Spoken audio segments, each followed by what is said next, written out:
new episode of Read, Remember, Repeat. And we kicking this show off, showing some love to Iron Mastery Academy. Shout out Doc Spills and Christopher Terry. They're teaching people how to learn and earn on the go and manage their own finances. It's as simple as matching colors, and you can grow your account. This is needed for the community and definitely for the culture. I said, surround your mind with greatness, some of it will rub off. This is my office. This is where I start my day. And every day I read something. Form a habit of reading every day. It's about Proctor. My goal. And I love what you're doing as far as the read, remember, repeat, because that's imperative, man. And always, always, always, family, remember this. Read, remember, and repeat. Phenomenal Friday, gang.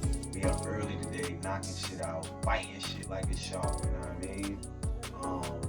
We wrote down our goals, we wrote down our things that we're grateful for, and we're feeling good this morning. It's a real early morning.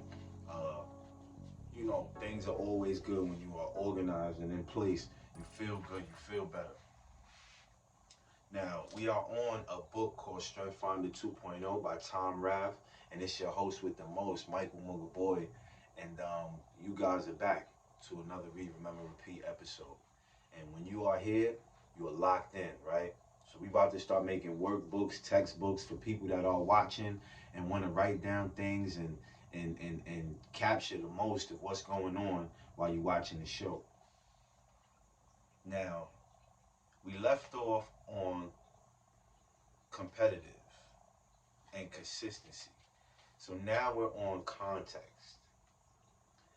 Without further ado, we'll start the show, family. Let's go. Context. You look back. You look back because that is where the answers lie. You look back to understand the present from your vantage point. The present is unstable, a confusing clamor of competing voices. It is only by causing your mind back to an earlier time, a time when the plans were being drawn up, that the present regains its stability. The earlier time was a simpler time. It was a time of blueprints. As you look back, you begin to see these blueprints emerge. You realize what the initial intentions were. The blueprints or intentions have since become so embellished that they are almost unrecognizable. But now this context theme reveals them again. This understanding brings you confidence. No longer disoriented, you make better decisions because you sense the underlying structure. You become a better partner because you understand how your colleagues came to be who they are. And counterintuitively, you become wiser about the future because you sowed seeds being sown in the past. Faced with new people and new situations, it will take you a little time to orient yourself, but you must give yourself this time. You must discipline yourself to ask the questions and allow the blueprints to emerge, because no matter what the situation, if you haven't seen the blueprints, you will have less confidence in your decisions. Context sounds like this. Adam Y, software designer. I tell my people, let's avoid Vuhade. And they say, isn't that the wrong word? Shouldn't it be deja vu? And I say, no, Vuhade means that we're bound to repeat the mistakes of our past. We must avoid this. We must look to our past, see what led to our mistakes, and then not make them again. It sounds obvious, but most people don't look to their past or don't trust that it was valid or something. And so for them, it's Vuhade all over again. That was pretty cool. Jesse K, media analyst. I have very little empathy, so I don't relate to people through their present emotional state. Instead, I relate to them through their past. In fact, I can't even begin to understand people until I have found out where they grew up, what their parents were like, and what they studied in college. Greg H, accounting manager. I recently moved the whole office to a new accounting system, and the only reason it worked was that I honored their past. When people build an accounting system, it's their blood, sweat, and tears. It's them. They are personally identified with it. So if I come in and blandly tell them that I'm going to change it, it's like me saying I'm going to take your baby away. That's the level of emotion I was dealing with. I had to respect this connection, this history, or they would have rejected me out of hand. Ideas for action. Before planning begins on a project, encourage the people involved to study past projects. Help them appreciate the statement. Those who cannot remember the past are condemned to repeat it. That's number one. Number two, if you are on a role that requires teaching others, build your lessons around case studies. You will enjoy the search for the appropriate case, and your students will learn from these precedents. Use your understanding of the past to help others map the future. 3. At work, help your organization strengthen its culture via folklore.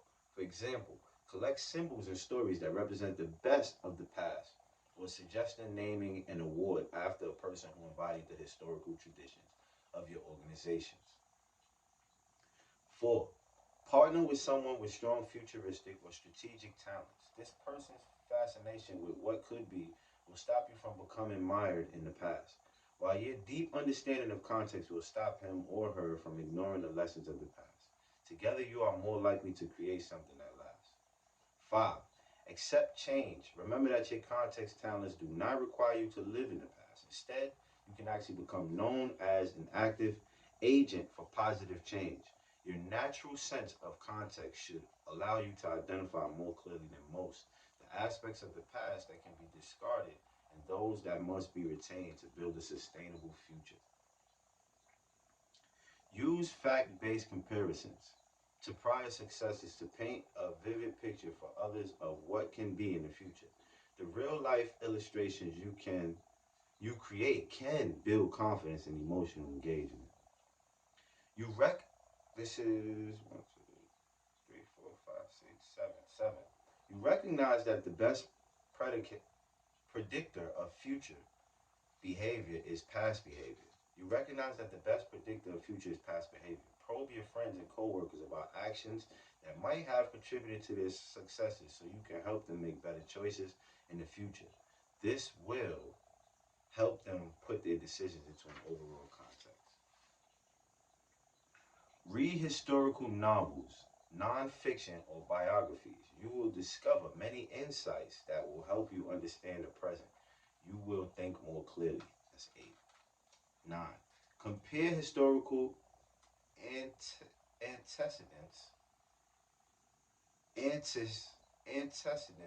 situations to your current challenge. Identifying commonalities may lead you to a new perspective or an answer to your problems. Sometimes I bump across new words too, guys. 10. Seek out mentors who have a sense of history. Listening to their memories is likely to spark your thought process. Now, working with others who have context. During meetings, always turn to the person to review what's been done and what's been learned. Instinctively, he will want others to be aware of the context of decision making. That's 1. 2. This person thinks in terms of case studies. When did we face a similar situation? What did we do? What happened? What did we learn? You can expect him to use this talent to help others learn, especially when the need for anecdotes and illustrations is important. 3. When you introduce this person to new colleagues, ask them to talk about their backgrounds before you get down to business. Family, we're going to give y'all some sauce. We're going to let that simmer real quick.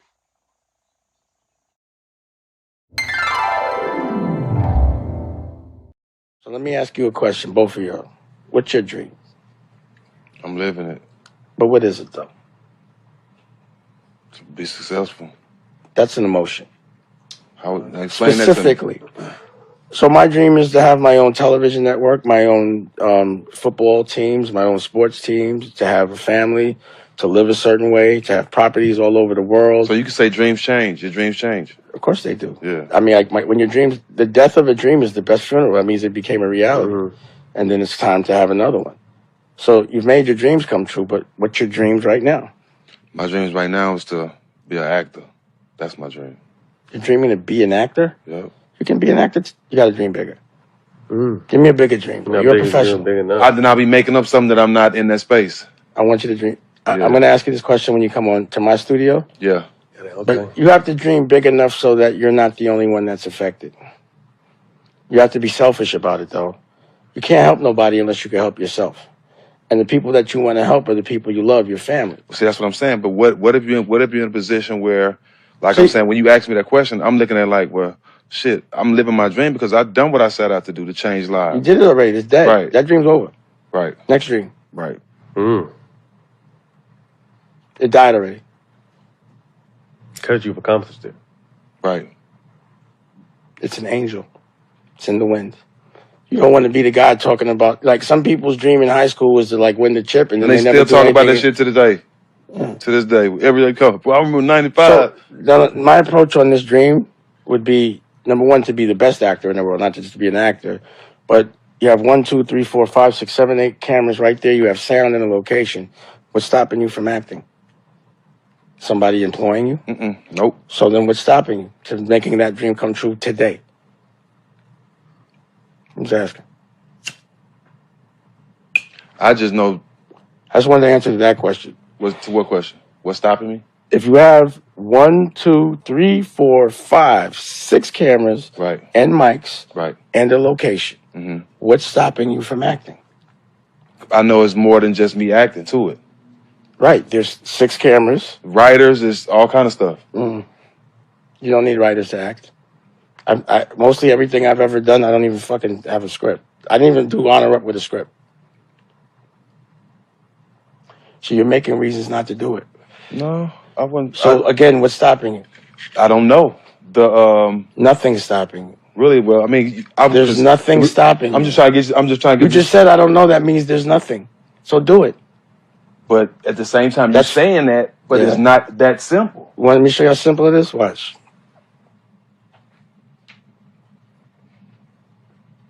This is good. I need you to have an argument with him, but don't mean it. About a girl. Action. Why the fuck you didn't tell me you called her? She told me you called her. You told me you was cool. You weren't gonna fuck with her. I told you I like her. I told you I was taking her out.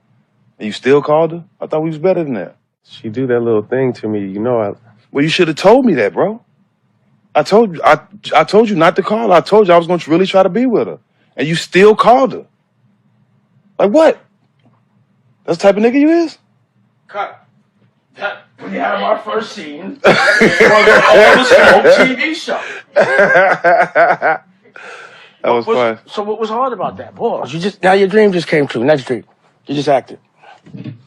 That's simple. That's the low level of acting. You did a good job, now, that was fucked up that you did that to yourself. Why did you do that? Because I Let me see where I do me a want to be. favor. Listen, in my perspective, give me the best case scenario of what you just did. The best case scenario? Yeah, and only think about that. That what I just did is in the movie theater. So why can't it be? Because it won't be beneficial. See, I just said your dream fucked up, bro.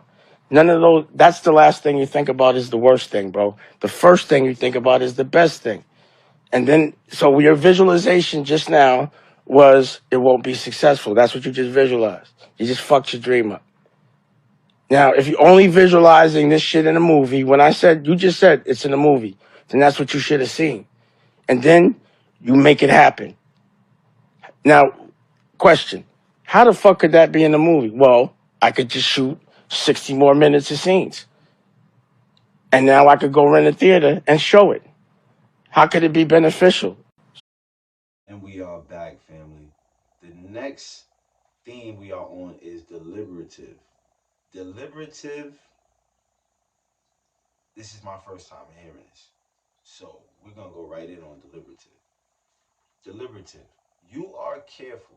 You are vigilant. You are a private person. You know that the world is an unpredictable place.